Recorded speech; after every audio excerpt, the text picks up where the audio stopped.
because of course, again, it's something about when it's overcast or like slightly rainy. There's something with charter internet. I don't know what it is, but thank you for joining us. Again, happy Thursday out there. Almost at the end of the week. We got some Q&A. We got some random talking points. It's a good time. As well, speaking of a good time, get yourself some brandmn.com. That's right. So again, the Game Over shirt, Minnesota sports inspired gear. They're phenomenal. Plus, if you use our link below or promo code RealJerome, save 15% off your order. So there you go. I honestly cannot wait to get my mitts on. Oh, yeah, the Game Over shirt. I mean, come on, playa. We know. Like, A, you love 84. B, you love 8-bit video technology. It's great. I can't wait to get mine. So there you go. Again, use that link below, 50% off your entire order. So I got some Q&A, live chat. Rumors are coming fast and furious. It's like, oh, Dak wants $40 million a year, blah blah blah blah blah. Now Chris Sims is not afraid, has never come across a hot take that he didn't like. So you will notice that this offseason, some of the more outlandish claims have come from Chris Sims reporting. Now, I'm sure he's got sources. Is the journalistic integrity exactly there? I don't know. But Chris Sims put out there that he turned down a 5-year, $175 million deal. Dak Prescott did, which I don't know. I don't know about that. Like, it would make him the highest paid quarterback in NFL history. I think that's what he wants, but 5 for 175, I don't think he would turn that down. I really don't. So is this some sensationalizing the story? Certainly could be. Our quarterback contract's getting out of hand. Yeah, but here's the thing. Like, every time there's a new highest paid player in NFL history, it's you have a nucleus of about 10 to 12 guys that just leapfrog each other. So the highest paid player was the last one to get paid. And is Dak Prescott even in the same orbit as a Russell Wilson or Patrick Mahomes? No, but he's getting paid because he's the next to get paid, right? For one season, so taking out age to a degree, would you take Kirk Cousins or Dak Prescott for 1 year? I would probably take Dak. Wait, no, I said that wrong. I would probably take Kurt. If that was a Freudian slip, if there ever was one, wow. I meant to say Kirk, but then my mouth just formed the words Dak. It's funny to me. It's good times. So we got some Q&A. So Preacher Paul, afternoon Jeromes. Preacher Paul also in the live chat. What is up? I propose a question. As you know, I'm a long haul driver. Can you name one thing that isn't moved by a truck, whether it's finished, processed, or in raw form? No matter what stages it's in, it'll be moved in a truck. I don't know. A tank? Does that count? All right, so we got some replies. People. Oh, human trafficking. Oh. Clouds. So some nonsense there. I love the Jeromes. No, that's a good question. And yeah, big respect to the long haul truck drivers. Big respect to the Teamsters and whatnot, especially during this time when everyone's shopping from home. Like transport, it's a really big deal. Plus, autonomous trucks, nah. Get into the Andrew Yang minutia about things, but I don't trust self-driving cars. Like, I understand that in a vacuum that they probably are safer than some of the drivers that you see on the road, but nah. Royal Awesome 519. What's the possibility that Jeff Gladney and Cameron Dancer become elite corners like Jair Alexander in their first 2 years? I think relatively high. Well, A, because Jeff Gladney is 27 years old. He's not. He's 24. As well as Cameron Dancer. Dancer, I feel like, really got underrated in the draft process by myself as well. Fully guilty on that. But, yeah, I think that they will have ample opportunity. I think they certainly have the skill set as well to emerge as some really young, up-and-coming corners right away. Jello could continue to do great in the system that's perfectly tailored to what he wants to do. He's a great free safety. He's the great complement to Harrison Smith working down the box. I think he's a ball hawk. So, yeah, I think there's only more good things to come from Anthony Harris.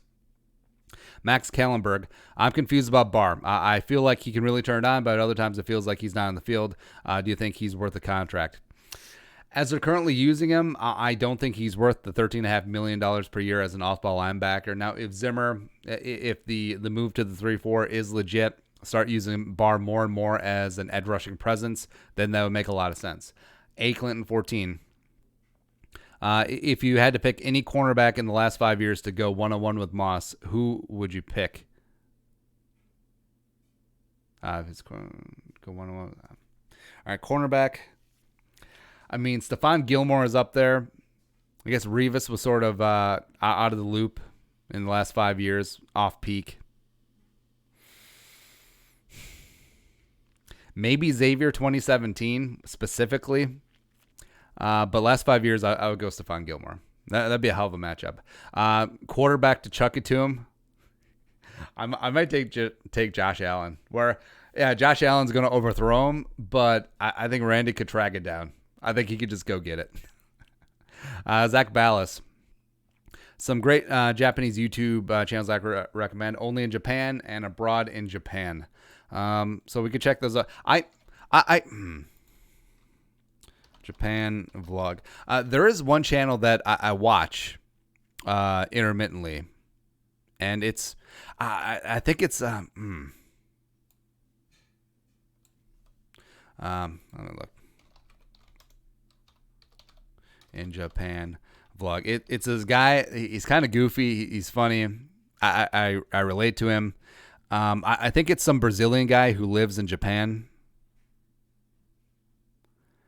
I'm not seeing pop up. I forget the name, but he goes around, like, he eats, he visits houses where I'm very intrigued by Japanese culture, the samurai bushido, obviously, as well as, sushi, noodles, who doesn't like that? Plus, I'm really big into Japanese architecture. Like, I'm a minimalist by nature, as has shown by the goofy ass shit behind me on the wall. It looks like a Fuddruckers up in here. But I'm really into the simplicity of Japanese architecture, as well as the fact that Japanese houses, they aren't built to last. Like, they're actually built to last 10 years, and then you rebuild and tear them down and that whole thing. It's just, I don't know, that's always like intrigued me. Plus, Japanese houses, you have the courtyard, you have the the Zen gardens and whatnot, bonsai trees constantly just like trimming, and it's very intriguing to me. But yeah, thank you for the recommendations. We'll check those out. Rohan Kumar. Sup, Jeromes? How's everyone doing? Do you know Tom Grossi? He's the YouTuber who does Packer fans, or possible Packer fans, Vikings fans. Yeah, we know Tom Grossi. We respect the work that he does. Everyone keeps coming in here like, you should collab with him. I'm not a collabor. Me. How will possible lack of fans affect the Vikings home games? Well, the Vikings have a loud-ass stadium. They have great, boisterous fans, some of the best fans in the league. I think it will hurt them. It will be very detrimental, even though, yeah, you do get the benefit of possibly going to Seattle with limited to no fans. I think it will be a blanket policy across the league. So that's why, it wouldn't be like the Bucs allowed full stadium, or the Texans allowed full stadium, while the Jets and Giants, no, not so much. So I think it will be bad. But now that the Vikings are allowed to sell booze in the parking lot, that's gonna lead to some bad times. I'm not gonna lie. Eric Normal. Do you think Jeff Okudah will have a successful rookie campaign? Unfortunately, he is with the Motor City Kitties. Yeah, I think he will. I think he'll step in. I think he'll be a top 10, top 12 cornerback right away. I'm sure he'll go through the normal growing pains, but yeah, just a supreme talent. I'm really, really upset that he went to the Lions. Mr. Popo. They have discovered a parallel universe that goes backwards, so they say. Yeah, I saw that, and man, that's awesome. I'm always a big fan of like science and astronomy, as well as just going into like, are we living in a simulation where you look at video games now and you look at the advancement of AI, and just give that technology 50 years. Like, what's that going to look like in 50 years? Everything looks like exactly like your eyes. Like, your eyes have like 50,000 megapixels, and then everything is touch. You have the senses. So you could see how we could potentially be living in a simulation, which would actually make me feel really better about 2020. Griffin Career. How high do you think Afadio Denebo's ceiling is? I think he could eventually be, a Pro Bowl-esque player. I think he'd be a great compliment to Danielle Hunter. I think they'll make a great edge rushing tandem. I think Ifadi could consistently be a double digit per season sack guy, and he just really puts in the work, gets after it. Love Ifadi. Head coach. The Rams just got another loan to finish the stadium. Yeah, they got $500 million. Just like, yeah, whatever. Put it on the finger. Juice is running, by the way. Stupid Kroenke. All right, so Stan Kroenke. Gotta pull this up. Kroenke bathroom TCF. So there's a game where the Vikings. So there's a game where the Vikings were playing a TCF against the Rams. It might have been the game where Teddy got knocked out by LaMarcus Joyner with a dirty hit. But so Stan Kroenke, owner of the Rams, he decided to commandeer the media bathroom. And you see him here with his cronies and whatnot. And it was so funny for me because the media got so pissed. Like, they weren't even using the facilities at the moment, but it's just the rich think they can do whatever they want. Storm the Bastille, where the defenders' democracy dies in darkness sort of angle. Like, the local media, both for Twin Cities and for St. Louis, they got so mad. Like, so Brian Murphy, Rams owner, billionaire Stan Kroenke had used 3 security guards to block media from using press box restroom in publicly built TCF Bank Stadium. Just like the whole populism. And then Bob Sansevier, who was at the game for some reason. Rams owner Stan Kroenke, P update. Bathroom closed again for him, at least third time today. Somebody get this guy a workman's helper. So Stan Kroenke, I like, he's an old guy. He probably has a large prostate. Probably just trying to get piss out of an old man. It's like trying to squeeze blood from a stone. Just like, yeah. I'm lucky. Yeah, eat your tomatoes. Keep that prostate flowing as long as possible. Also, don't have a narrow urethra like Hank Hill. But, yeah, that's still my favorite Stan Kroenke story. It's not so much that, hey, this billionaire dude had security block off a public restroom. It was just more that the media just completely got the pitchforks out. It was just great. It was just funny to me. So here. Jake Lagavulin. Andy, my college buddy, and I started a tradition last year where we travel once a year to an away Vikings game. Last year was Seattle. In your opinion, what are the top 5 most intriguing away games this year pending the Rona that we could attend? Think about Tampa. Skull. Skull. Well, have fun at the games. 2020 Vikings schedule. Right away, Houston sticks out to me if they allow fans. Indianapolis. Indianapolis is a great town. There's a reason why it's such a great spot for the combine. It really is like Minneapolis. Like, the stadium's downtown. You can get around on foot. There's lots of great bars, lots of great restaurants down there. I mean, St. Elmo's, of course, gets hyped up. There's like an adjunct restaurant to St. Elmo's that specializes like lunch stuff. It's like more of a bar. Go there. It's actually really good. You get the same food. So I don't know if there'll be allowed fans that early in the season, but I would pick Indianapolis. Other than that, I mean, Tampa, it would be nice to get away to Florida in December, not gonna lie. But yeah, I mean, the rest of the Vikings road schedule doesn't break out favorite. Like, who cares about Detroit? Who cares about Chicago or Green Bay? Like, Saints is Christmas Day, so it's like, yeah, a bit of a bad beat this year. But yeah, if you're able to, I would say Indianapolis or Houston. Yeah, the rest of it's just meh, just pretty meh. Sorry, man. Sean 101. Which is your favorite of these 3 quarterbacks? Bart Starr, Aaron Rodgers, or Brett Favre? Also, what is the biggest Vikings kicking choke in history? Well, Favre, Bart Starr, love Bart Starr. Then Rodgers would be last. Actually, go for Packers quarterbacks. So go Favre, Bart Starr, Don Magic Man Mahowski, Brett Hundley, Deshaun Kaiser, Joe Callahan, Jim McMahon. Actually, Jim McMahon would be higher. Former Viking legend Jim McMahon. Then like Aaron Rodgers down the bottom. Oh, Jordan Love would be really high too. Who are we kidding? Boom. Biggest Viking, it'd have to be Gary Anderson. Just because he had the Super Bowl on the line. Like, Blair Walsh was bad, but also, I mean, it was a wild card game. whatever. But Gary Anderson, the fact that he hadn't missed all season just really amped up the heartbreak. Just it hurts. It hurts. It still hurts to this day because, man, like I was fully cemented in as a Vikings fan, 12, 13-year-old Andy watching the 98 Vikings. Can you imagine if they peeled off that Super Bowl? Like, that should have been the Vikings version of the 85 Bears. Now, stylistically, way different. 85 Bears, all defense. 98 Vikings, all offense. But, man, that should have been the year. The one lightning bolt out of nowhere, win the Super Bowl, and you can write your own ticket the rest of the way. Although, man, because John Randall got hurt in the 98 NFC title game, so he may have been iffy for the Super Bowl because that would have been a big loss.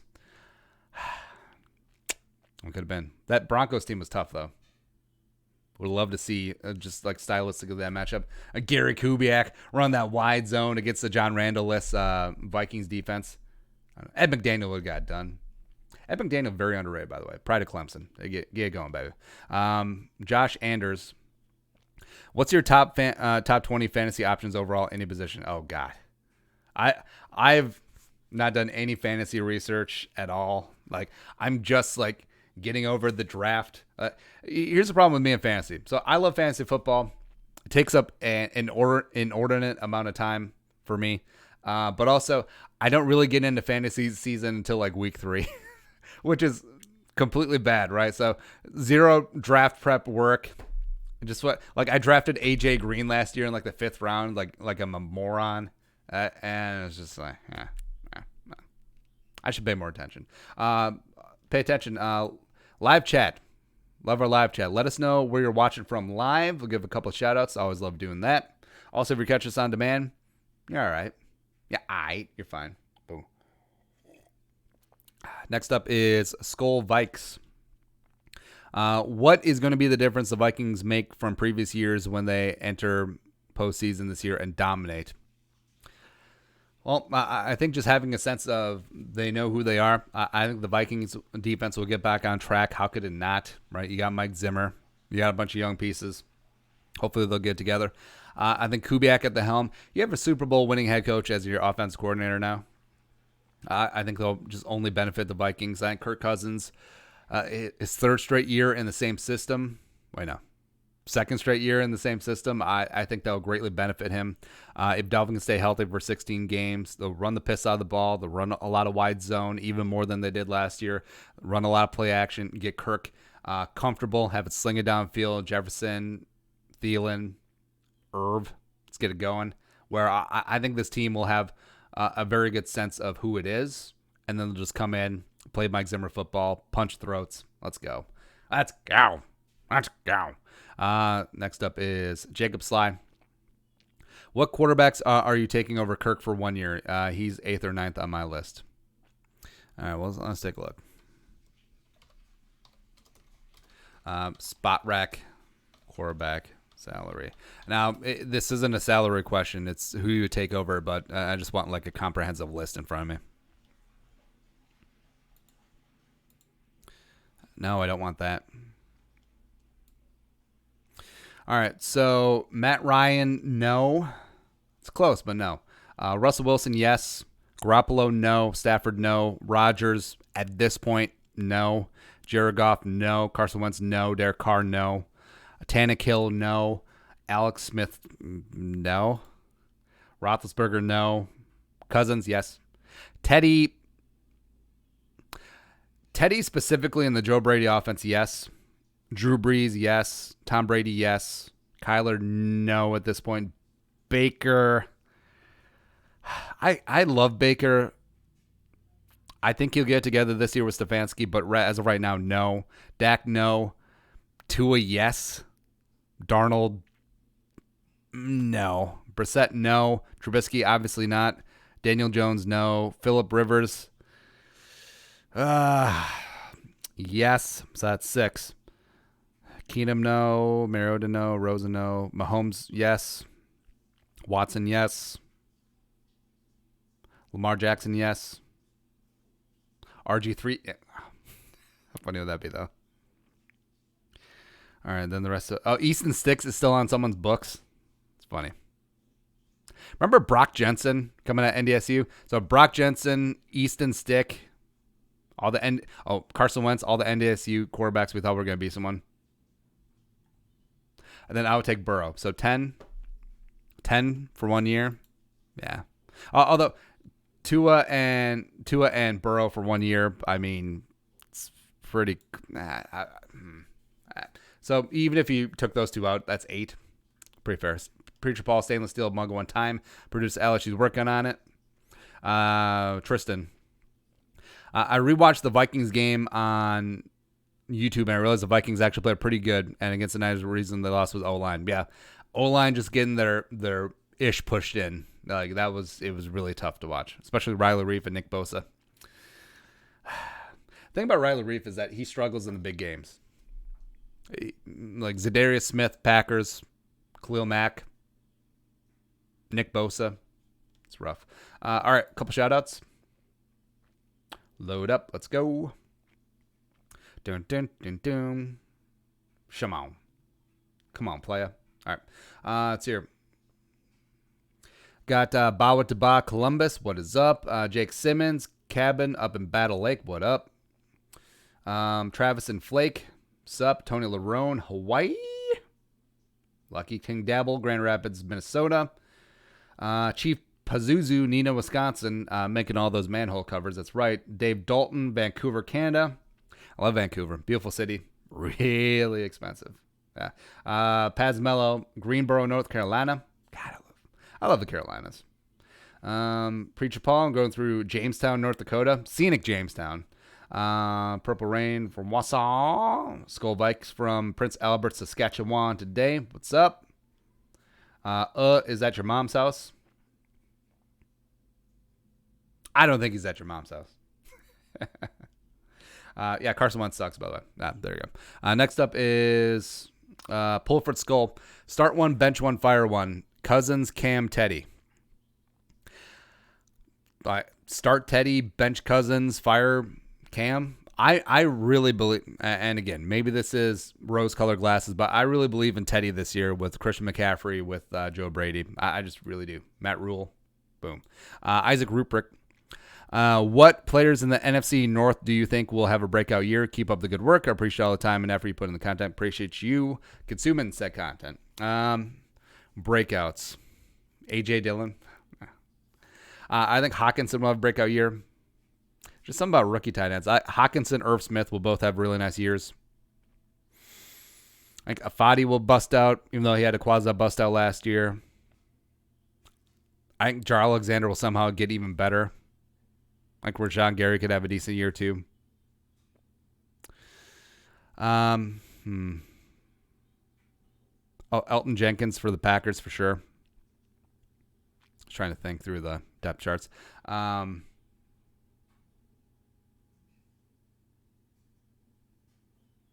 Lions center, Arkansas, Chanhassen. Oh, Ragnow. Yeah, I think Ragnow could step up, become one of the best centers in the league. He's already on that trajectory. Respect. Akuda, sure. I'm trying to think of a Bears guy.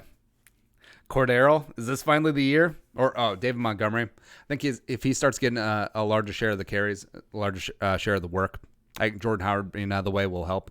I really do like David Montgomery. Next up is Cyberbully123.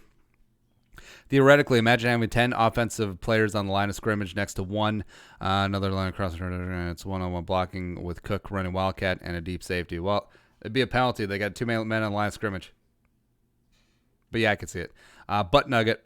Have you watched Game of Thrones? All right, so the wife was a really big fan of Game of Thrones, so I sort of, through osmosis, watched it. Like, I understand the broad strokes. Jon Snow's a bitch. Arya Stark is a badass. Sansa kind of sucks. Bram, for some reason Bram wins. Why'd they execute Sean Bean? Ned, after one season? Doesn't make sense. Joffrey's a biatch. The brother and sister were banging.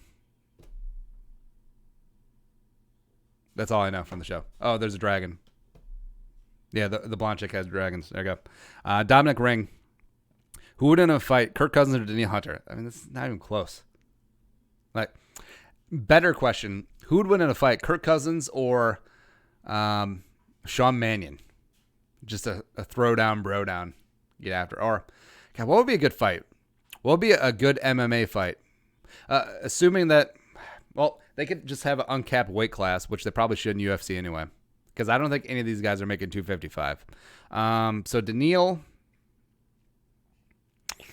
actually Daniil could probably make 255. I'll pick Daniil.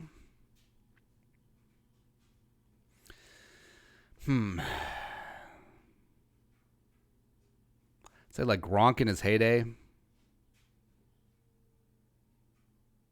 I'd say Daniil versus Nick Bosa, or Daniil versus Joey Bosa. That'd be a good fight. I mean, because they both got the size, they both have the length. Yeah, that would be a great fight. Yeah. Or I always thought that Sandejo would be a good MMA fighter. He could probably get down to 185. Yeah. Zach Ballas. Any tips on getting up early consistently? What is your current morning routine? So I typically get up around 5, about 5-ish. Get up, get some coffee, do a little bit of work. Work on some content stuff if there's not a lot of work to be had. Ride the bike. Usually ride like 5 miles on the stationary bike. Start recording some videos. Do that. Do the live stream. Eat. Intermittent fast. Don't eat till noon. It's pretty easy to do. Then lift in the afternoon. That's about it. Eat a lot of meat. Eat some eggs. I would be really skinny, except I drink a lot of beer too. So there's such a thing as trade-offs in life. All right. Next up is Aaron. Tips for getting up early. I don't know. Go to bed at a consistent time. Drink plenty of water. Get some sort of physical activity in, because then you'll naturally just be sort of tuckered out. Get away from screens like an hour before bed. I don't mean phone. Like I'm not a complete nincompoop. Like I understand it's hard to get away from the phone, but get away from monitors, screens, all that stuff. See, Aaron Rodgers, BFF and lover. It's your favorite late night show? Give me Conan. I love Conan. I love Conan still, even though it's transitioned to TBS, so the show is different than what it used to be on late night. I think he certainly got a raw deal on the Tonight Show, but I also feel like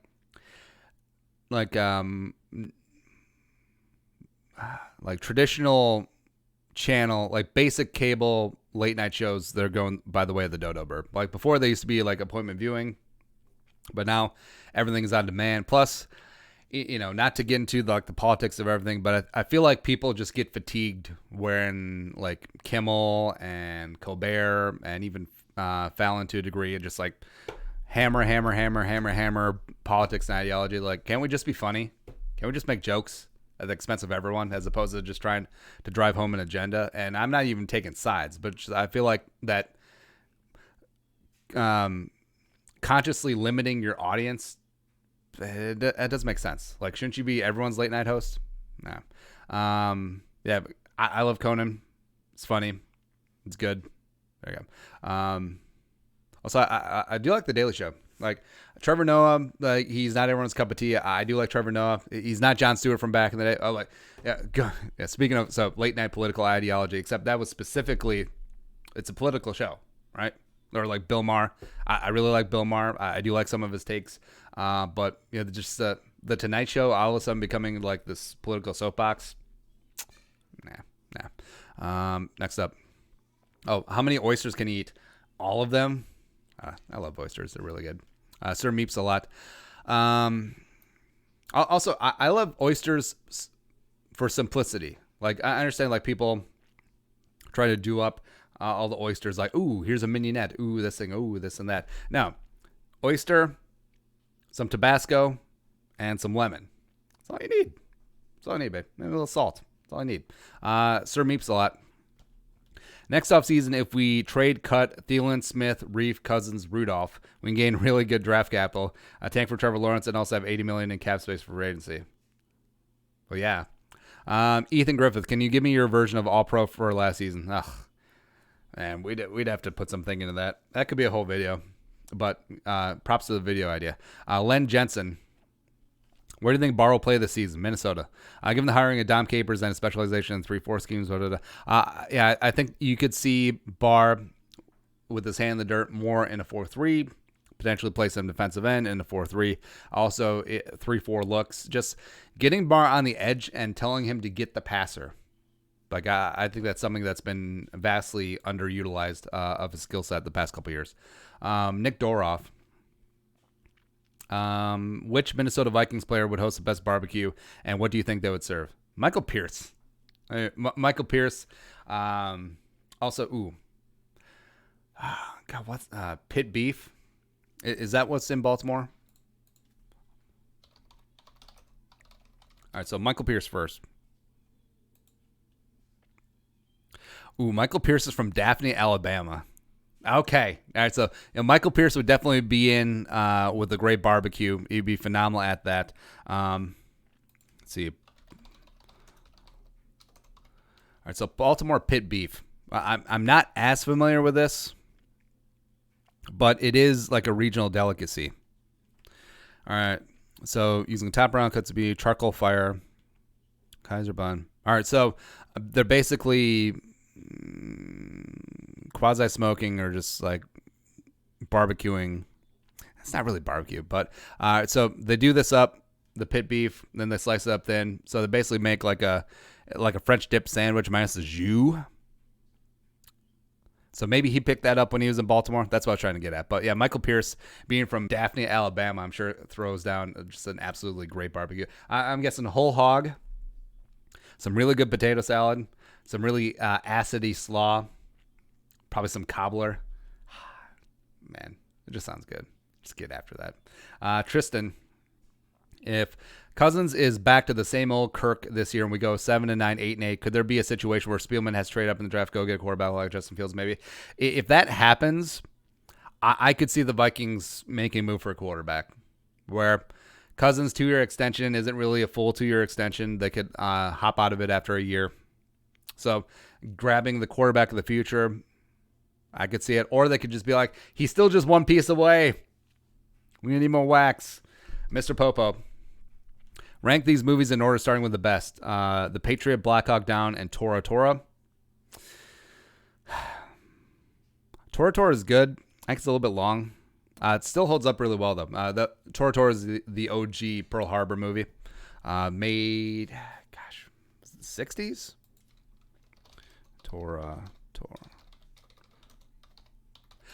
Actually, what's funny about it, so Tora in 70. All right, so the ironic thing is that some of the B-roll in the movie Pearl Harbor, the Michael Bay monstrosity, was actually from Tora. Like you'll notice if you rewatch it, you'll see some of the clips are a little bit older. But I really like The Patriot just as a rewatchable movie. It's really good. Not historically accurate, but like the Battle of Cowpens basically is an allegory for the Battle of Cannae.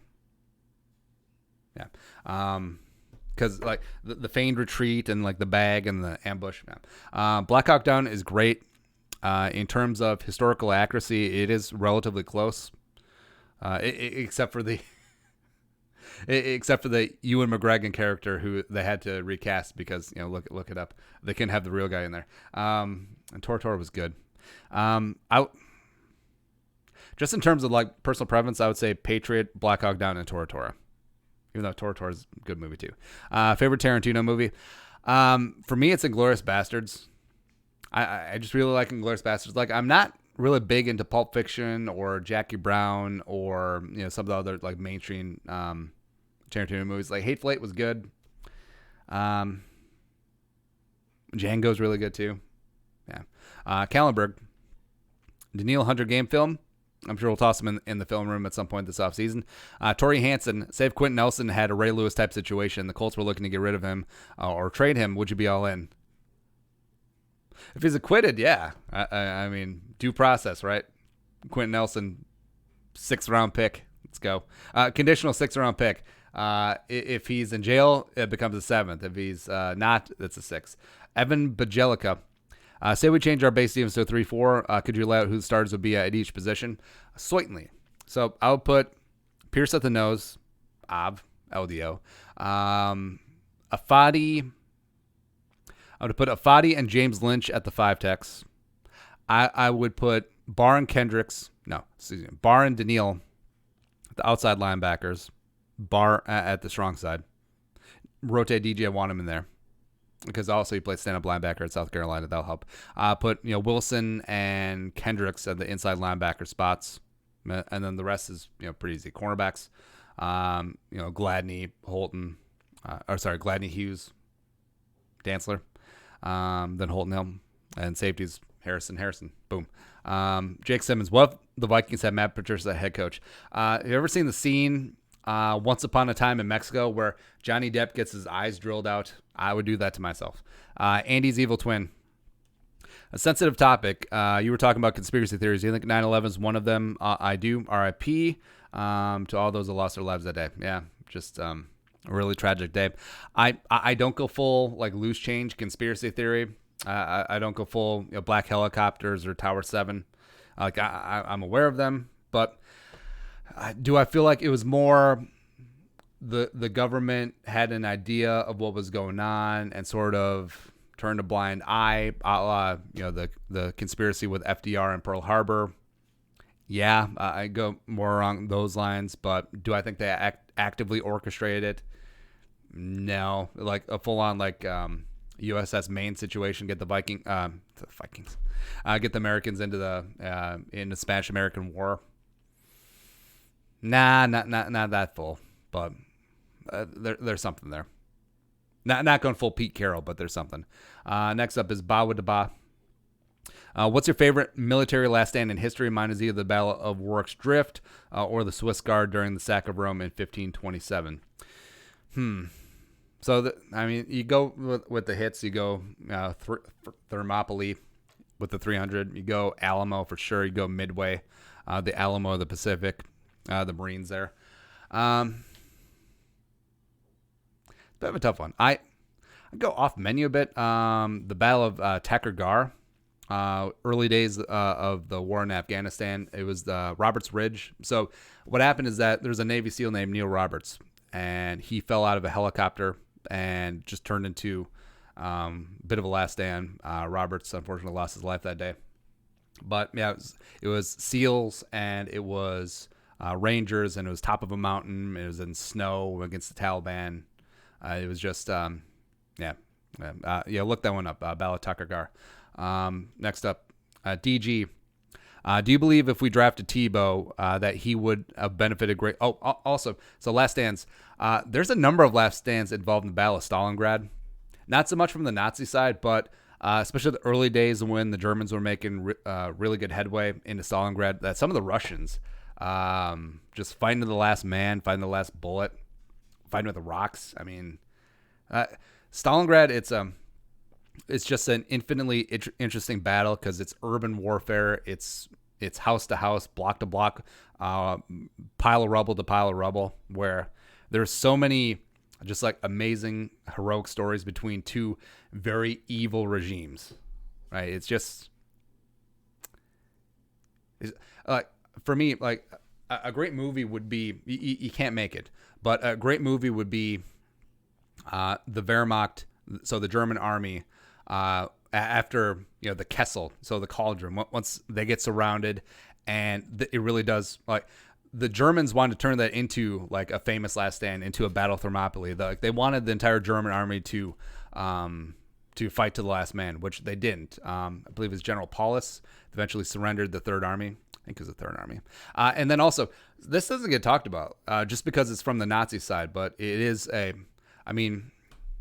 not to humanize, the German army, but a lot of those guys were just conscripted in.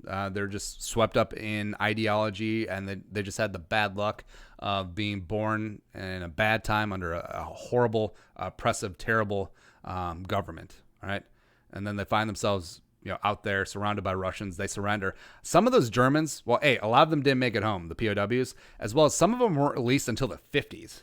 So some of them were slaving away in gulags for several years after the war ended, which is just insane. Again, it would be a very interesting book or a movie, but again, can't really get made because you're humanizing the Nazis, and fully understand that. Next up, DG. Do you believe if we drafted Tebow that he would have benefited greatly being an understudy to Favre and have a more productive and longer career? I love Tebow. Man, like, it wasn't going to work long term, but it was sure as hell interesting. It really was. Just watching that Broncos team, just it was just really, really fun to watch. But man, I don't know if it worked out. I would love to see it. I wouldn't mind if Tebow being a Viking at all. Omar Max, looking back, how many wins would have the Vikings had if they stuck with one of the three quarterbacks on the roster back in 2018? Remember the money part of it. So if they would have stuck with Bradford or Teddy or Keenum, then they could have spent that money, like sign either one of them for 15-ish, and then spend the other 13, 14, 15 elsewhere. Super Bowl, homeboy. There you go. Mustachio the third. The real Jeromes know that Go is a Batman reference from your old podcast. Bad movie that is good. I forgot to mention Troll Hunter. Troll Hunter is pretty good. Not gonna lie. Yeah. Skull Nation. Do you think the Vikings are setting up for a Super Bowl run 2021? And if so, who will be the breakout players in that specific year? So next year, breakout players.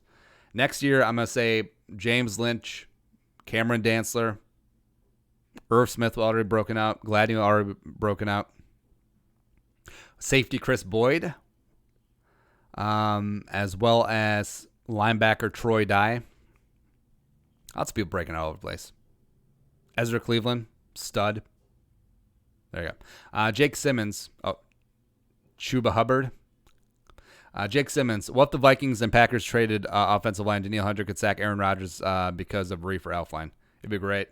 Be pretty good. Although Danielle, since he typically lines up on the left side of the defense, he'll get Brian O'Neill. That'd be a good battle. Caden, seen Silicon Valley? I would not recommend. If not, would recommend. I'm good in English. I've not. It's on the to-do list. There's so many things to watch on HBO. I stopped watching Westworld because I'm not smart enough for the show. Like, there's way too much shit to keep track of. But yeah, I mean, I love all the actors. I love the writers involved in Silicon Valley. So it's actually sort of confusing why I haven't watched it yet. Which Vikings will take a huge step forward and be considered one of the better players in the league? Danielle? Well, he already is, but yeah. Player will take a huge step back. I don't want to say anyone because I don't want to jinx it. I would say Reef, but also how much farther can you step back? Love the content. Keep it up. Thank you for coming along, man. DG.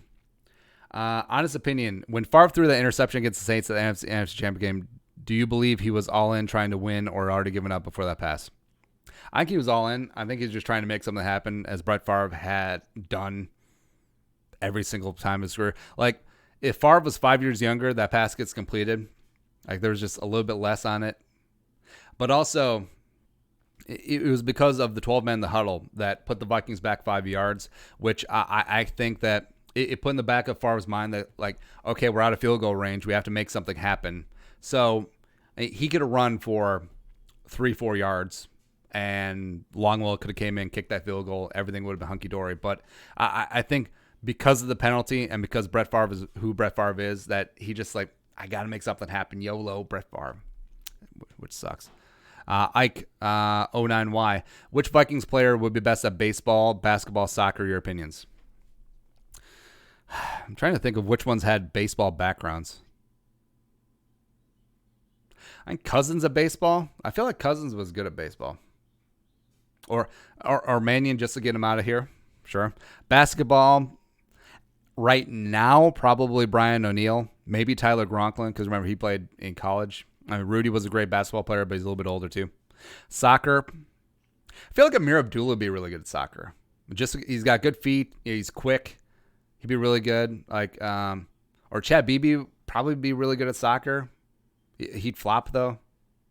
Yeah. Kyle Rippentrop. Would Prime AP start over Cook if they're both on the same team this year? Probably. If we're talking about like 08, 09 Adrian, probably. Does Nate Stanley have a chance at backup? Yes, but I think that says more about Mannion and Browning than Nate Stanley. Dominic Ring. Who do you think is the number one potential surprise team of the upcoming season? Well, maybe if Jacksonville gets their ish together, maybe. Like their division is whatever. I don't think the Titans or the Texans necessarily have a stranglehold on that. The Colts, I mean, new system, new regime. Will it really work out in year one?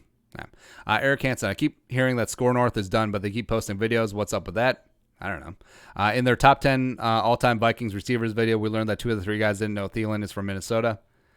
Find that hard to believe. Wasn't drafted. I don't know. I don't really consider myself with other outlets. Andy Maxfield. I know you did a video, but please tell me where there's 7 better pass rushes than Daniil. It is a travesty of the highest proportion. Rodgers is in the top 10. No, he's not. Kendricks isn't higher. Agreed. As well as there are 4 safeties on the list named Anthony Harris. It really is a travesty. Paz Mello. Who are the best players at each position in your opinion? Attempt to not be biased. Skull production value. All right, so quarterback,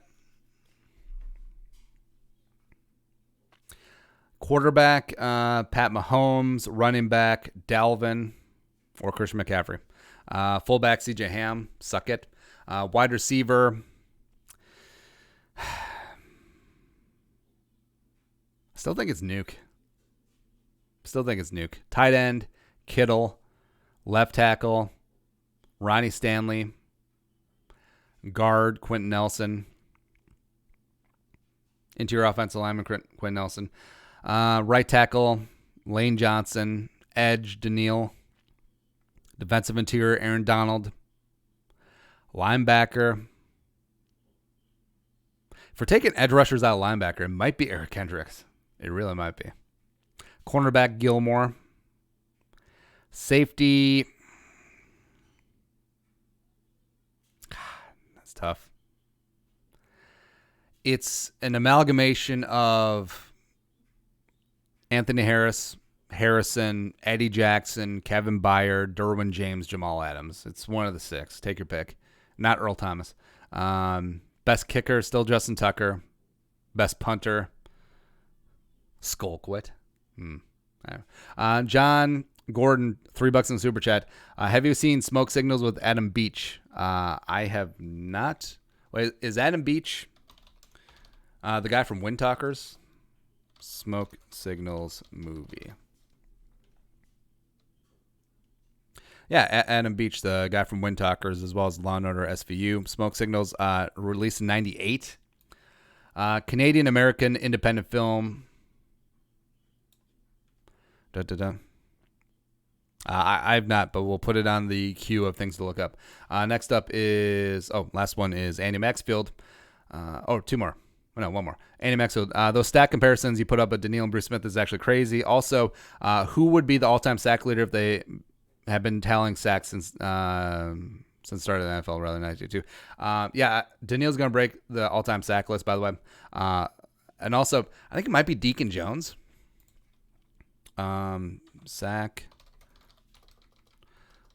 Deacon Jones sack numbers. Yeah, because Deacon Jones, all right, so they tallied up to 173.5, which I don't believe. Nah. Also, people asked, did Deacon Jones die? 2013. Oh, RIP. There you go. Yeah, so I think Deacon Jones might actually have 230 or something just redonkulous like that. So there you go. That is it. That's the live stream for Thursday. Jerome's in the live chat. Love you guys. Thank you very much for coming along. You guys are the best. We'll be back tomorrow to finish out the week, 11 a.m. Central Time, as we are every single weekday. But that's it. Till next time. Skull, production value.